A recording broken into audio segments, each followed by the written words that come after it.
Yo, once again, it's on. Back at you one more again, Real Kens TV and the House Like Kitchen Sinks. Hopefully you like the video. Feel free to comment, definitely share. Subscribe to the channel if you're not already subscribed. And hit that post notification anytime I bring you this action, this heat. Guess what? You're amongst the first to receive. Now, with no further ado, let's get into this evening's video, if you will. You know, I typically post every day. Last few days, man, I've been under the weather. You know, I actually thought that I was battling COVID, to be honest. Entire body was just sore, pounding headache. Turns out I didn't have COVID. So I'm glad about that. So I was unable to post, even though I'm not 100%. Guess what? I missed you all. You know what I mean? So I had to get back, bring you this action and this heat as usual. You know what I mean? And get back into the groove of things. You know, this evening's video, it's pertaining to a personal situation, someone that I know personally. I don't want to mention any names. A young fella that I know, he insisted upon, carrying pistols. He insisted upon, living the street life. Thugging. You know what I mean? He caught a case. The time when he caught the case, his mom, his family, they did everything that they could do. First of all, he caught a shooting case. So let's get that clear. He caught a shooting case. He sat in the county jail maybe about 6 or 7 months. After several attempts, the judge agreed to lower his bond. He had some stipulations. As they typically do, you got to wear the ankle monitor. You got to, submit to random drug testing. You have to go take some classes. The things that they make you do when you're out on bond. So he's out, and lo and behold, he catches another shooting case. While out on bond, with the ankle monitor on, he catches another shooting case. He swears up and down it's not him. And I understand that innocent people do get arrested sometimes. Don't get me wrong. But 9 times out of 10, that doesn't happen. It does happen, but typically it doesn't happen. You know what I mean? So boom, they come back and arrest him. Now he's fighting 2 gun cases. 2 shooting cases, actually. In Kentucky, they call it wanton endangerment. They don't call it attempted murder. They just, if you shoot and there's a crowd or there's just people around, they're gonna, it's wanton endangerment. So however many times you fire the gun, it's how many charges you get. So if they say you fired 8 times, that's 8 counts of wanton endangerment. And sometimes if they really want to be slick with you, however many people that was out there, they'll say, okay, it was 15 people out here. So you got 15 counts of wanton endangerment. They can actually play nasty if they really, really want to. So, of course, they revoke his bond, throw him back in jail. He sits in jail maybe another 1.5 years, close to 2 years, fighting these cases. It's the worst thing to do is catch a case when you're out on bond, because for one thing, it's just not a good thing to do. But for 2, it slows your case down. You know what I mean? Because you in one courtroom, and then when you leave that courtroom, you got to go to this courtroom, and just your court dates may not all be on the same date, and it's terrible. Anybody's ever been to jail, you know that court date is terrible. They wake you up. I know in Kentucky, they wake you up at you got to be up at like 6 o'clock in the morning. You go sit in the cell downstairs for about an hour. They shackle your feet together, your ankles, and then they put you like a chain gang. So you side by side with your hands cuffed, and it's a big old long chain. Pause. So you might have 30 people all on one chain. It's terrible. It is terrible. Then once you get to the jail, you sit in the cell for another hour or two. Then they take you up to the bullpen.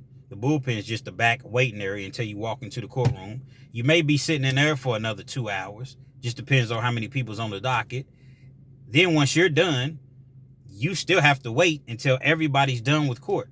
So you'll leave out at about 6 o'clock in the morning and not get back. You'll be lucky to get back by 4 p.m. And you have to go through that every single time that you have court.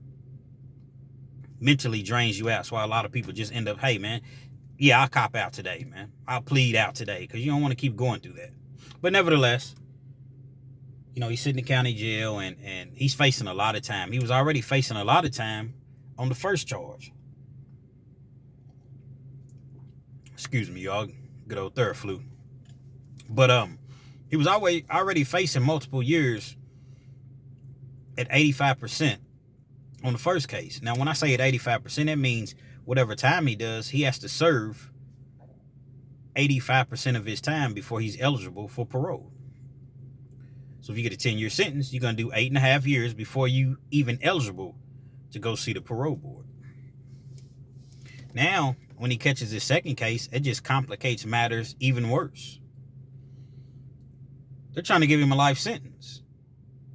You know, there's been so many shootings and killings here. They're trying to make an example out of anyone that they possibly can make an example out of. White, black, Chinese, it don't matter. They're trying to make an example out of you. You know, good old Commonwealth state. The good old boys down here, they can't be having all this shooting going around. You hear? So, you know, he's fighting the case. He's looking at a lot of time. So eventually, he's adamant that he's going to go to trial because he's not getting a plea offer that he feels like is appropriate. He's adamant that the second time, actually saying both times it wasn't him, but the second time it's not me. So he wants to go to trial with it. Bro, it's not a good idea, man. That's not a good idea to be trying to go to trial, play with them people, man. You know what I'm saying? Because they're not going to play with you. They got witnesses saying it was you. They got a video, even though whoever it is, the face was covered up with a hoodie, it still kind of looks like you. Your body form, your body, you know what I mean? Structure. So, at some point, I guess it registers to his mind. They're offering him 35 years. 35 years. 26 years old, they're offering you 35 years.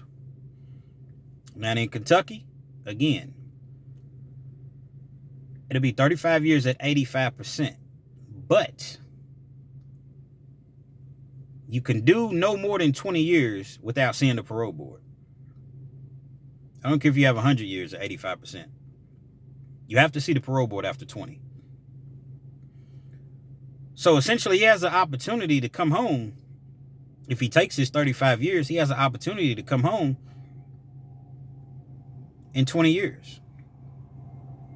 Less than that at this point, because the time that he spent in the county and the time that he spent on house arrest is already 2.5 years at that time.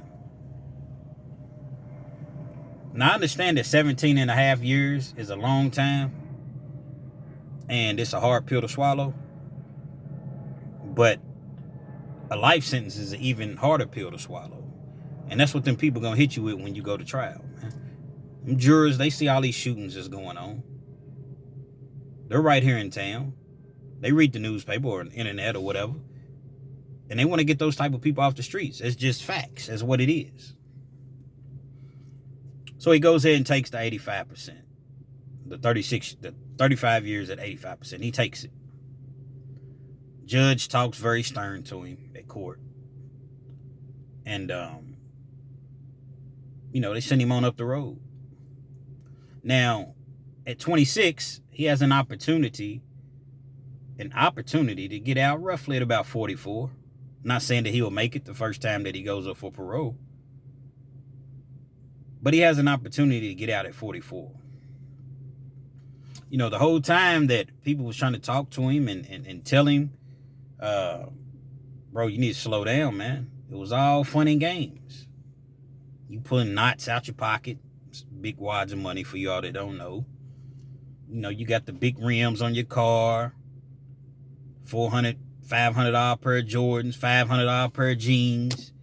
You got your jewelry. You got all these things that make you look like money. But you really don't got no money. You got $10,000 in a shoebox at home, if that. That ain't gonna cover your lawyer fees, bro. You know what I mean?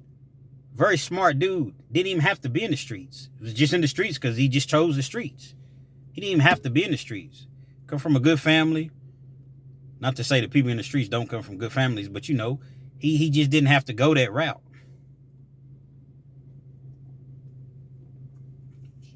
So the thumbnail that I chose actually stood out to me. Very simple, but it stood out.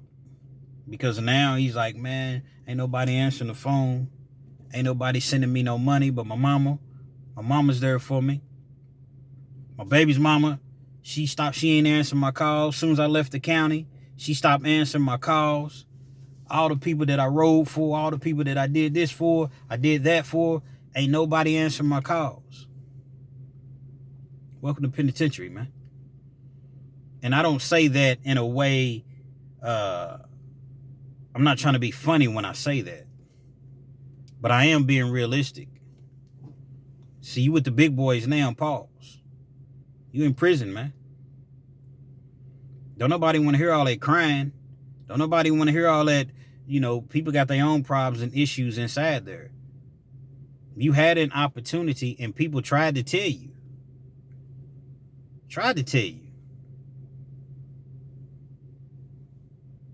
You know, Tupac once said, little youngsters running around like 25 to life never crossed their mind. That's how he acts. A lot of them act that way. I'm not saying all of them, because there's some young dudes out here, man, that's really, you know, got great heads on their shoulders. And, you know, they doing the right thing in life. You know, just being out here trying to make something of themselves. Whether they're in school, whether they just got a job, they working 2 jobs, 3 jobs.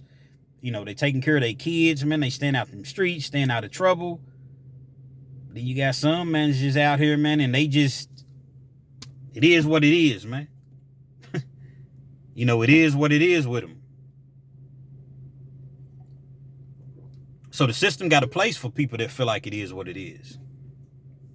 They got a place for you. And so now you sitting in there and you down and out. All we can do out here is pray for you, bro. Pray that you get your mind right. Pray that this time that you're going to have to lay down and do, it softens your heart, man. And, you know, you have a change of heart and you come out here, you still going to have life left. You still have an opportunity to get out here with some life left. But a lot of them youthful years, man, you just threw down the drain. Why? Because you trying to impress your homies? Them people that ain't nowhere to be found right now?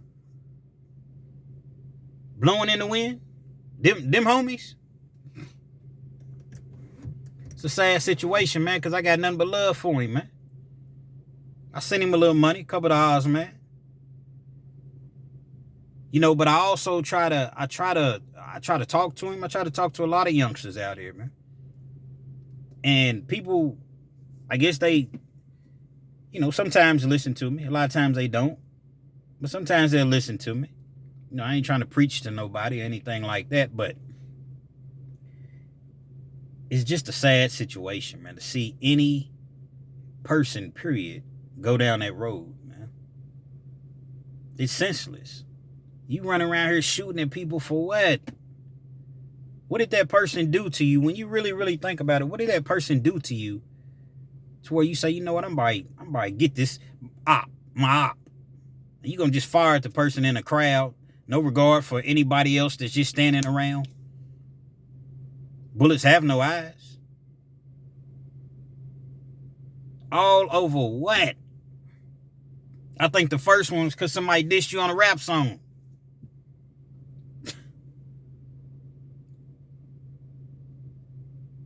So now you really gonna see.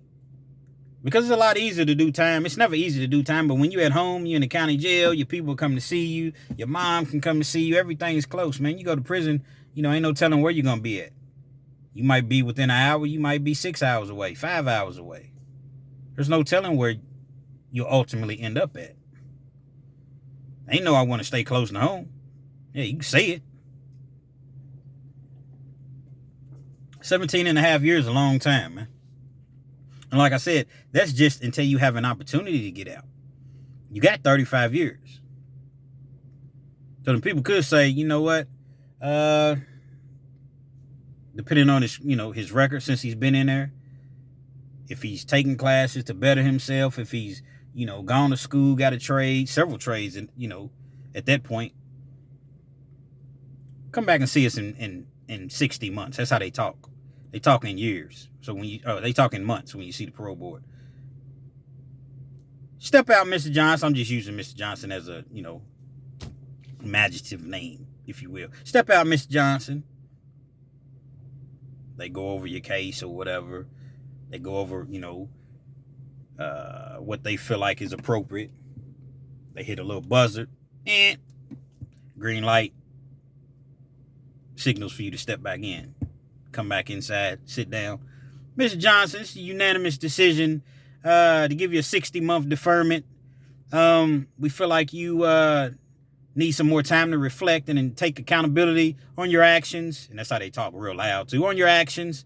We're going to recommend more on-the-job training and whatever other classes that they recommend. Good luck.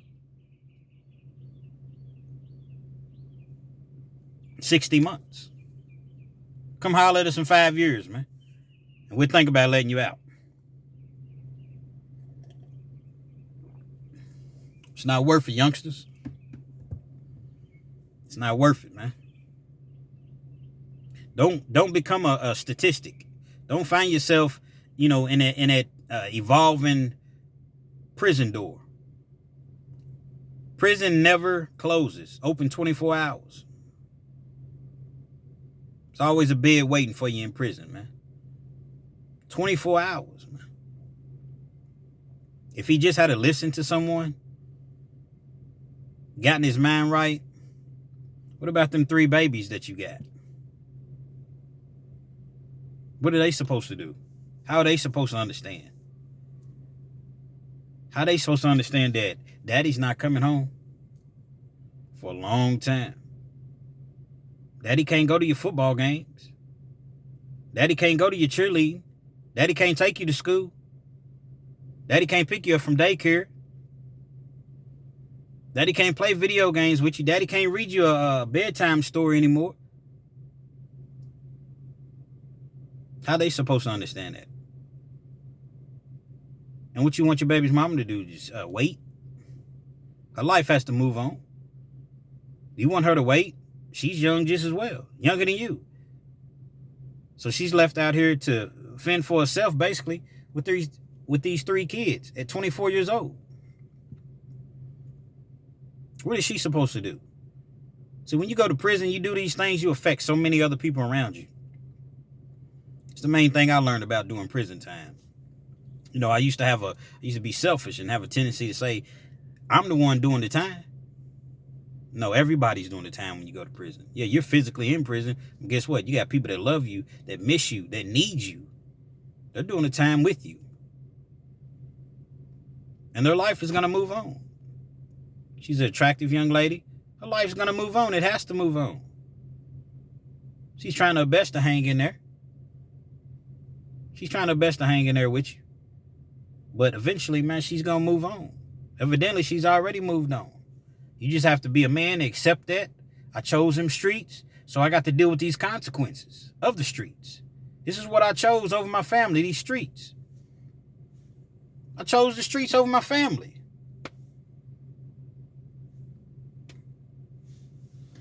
Sad, man.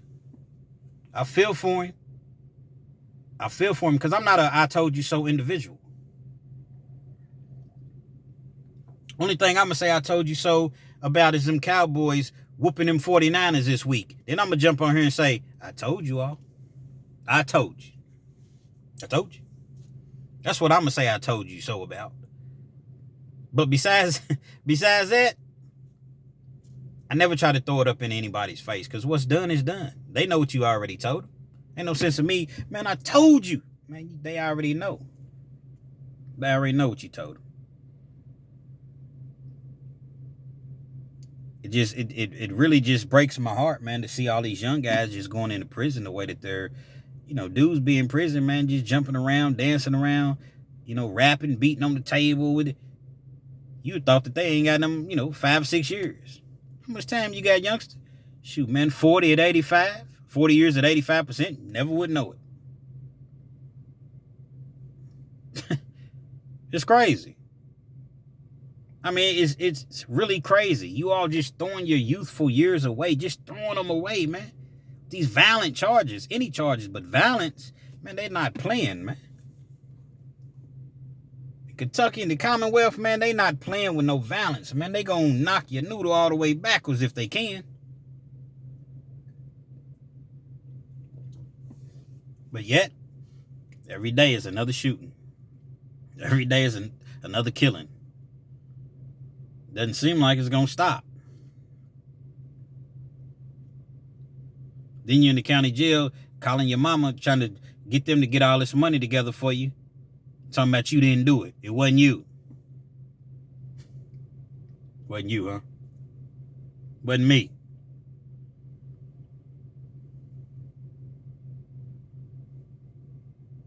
Take the time to listen, youngsters. And I refer to youngsters a lot because, man, the older people, man, they ain't really, you know what I mean?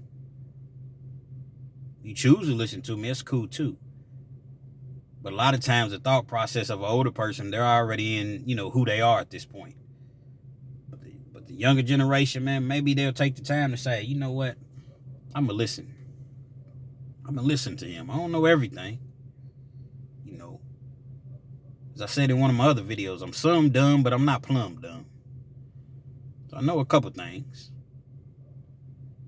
And I know that prison is not a fun place to be. I know it's a violent place. I know it's a cruel place. I know that it's not humane.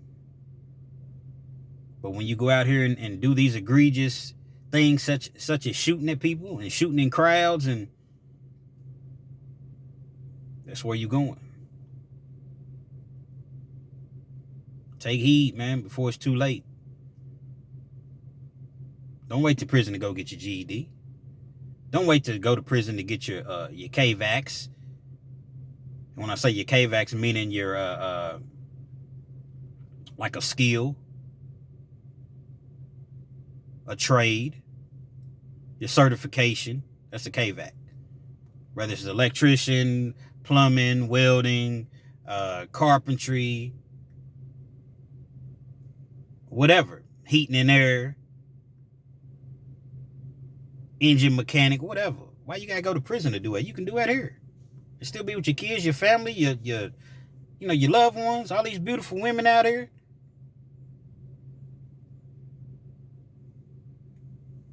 But you want to go in prison and be around a bunch of dudes. Because that's where you're going. The acts that you're committing, that's where you're going to end up at. So evidently that's what you want.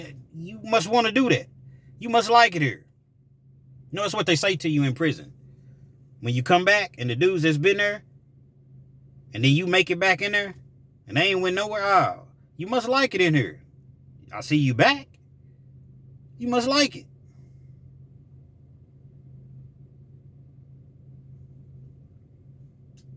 Get yourself together out here, man.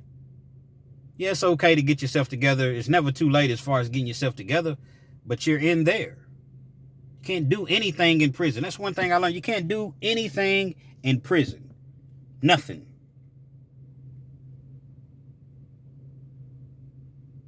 Anything that you feel like you want to accomplish it out here.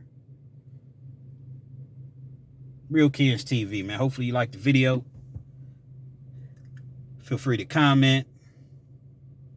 Definitely share, subscribe to the channel. If you're not already subscribed, that post notification anytime I bring you this action, this heat, you're amongst the first to receive it, man. If you don't mind, share the video.